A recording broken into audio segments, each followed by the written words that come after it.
আসসালামু আলাইকুম, কেমন আছেন সবাই? আজকে ঘুম থেকে ওঠার সাথে সাথে শুনি আমার বাড়ির পাশে অর্ধমৃত্যু অবস্থায় এক শিয়াল নাকি পড়ে আছে। তারপরে দৌড়ায় গেলাম দেখতে। তারপর গিয়া দেখি একটু নড়াচড়া করতেছে। তারপর আমার এক ছোট ভাইরে বললাম পানি নিয়ে আই।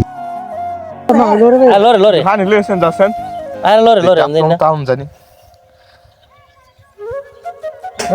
এই একটু পানি লইছ না যা বেশি গেছে আমার মনে হয় কোন ইয়া টিয়া খাইছে নিন্দু টিন্দুর বিষের ইন্দুর মনে খাইছে যারে তুমি বিষে খাও না এই যে মুহ মতে কে উঠকাইছে বিষের ইয়ে আর বিষ নাই ইয়া হইতে উত্তর না এটা বাচ্চা ইয়াল না লে বুঝা যায় এটা আরে হে যে হেনো হেনো খেতের মধ্যে গইরে দিতেছে মাটি চাক্কার মধ্যে 10টা না 12টা আমি লাইট টিপতে ধরতে পারে দেখা হয়ে গেছে সবটি আর করতে কি আর জায়গা জানে শিয়ালটা এমনি মারা যাওয়ার পথে তারপর শুনি কিছু মানুষ নাকি এটাকে আরো মারার চেষ্টা করছে।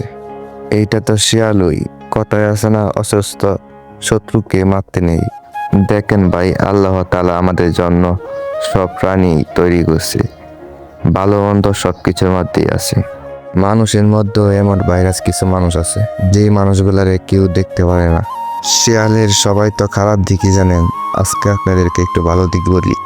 দেখেন ভাই, আল্লাহ তাআলা এক এক প্রাণী এক এক কাজের জন্য সৃষ্টি করছে। শিয়ালের ভালো দিক হলো খেতে খামারে ইঁদুর পোকামাকড় এগুলা খেয়ে থাকে, আর বেঁচে থাকার জন্য মানুষ কি না করে, আর এটা তো শিয়ালই। আর হাঁস মুরগি এটা লিজিকে আছে বলে খেয়ে থাকে। হ্যাঁ আরে লরে লরে আল্লাহ জিনিস আল্লাহ সব কিছু তৈরি করছে ভালো মন্দ দুইটা লেগে আমার কাম গাইছে আমার 20,000 আসন খাইছে এই আসলে তো লরে যে ওখানে কিন্তু ইয়া হয়ে গেছে তব ধরেছি বুঝছে দে দে সুস্থ আনি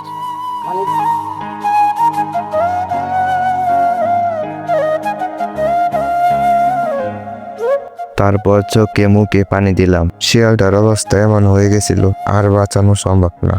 তারপরে অনেক চেষ্টা করছি, তারপর দেখি একটু একটু আত্মা আছে, হাল ছাড়ি নাই। তারপরে মুখে পানি দিয়ে দেখছিলাম একবারের জন্য হলো মাথা আঙ্গি দেয় কিনা।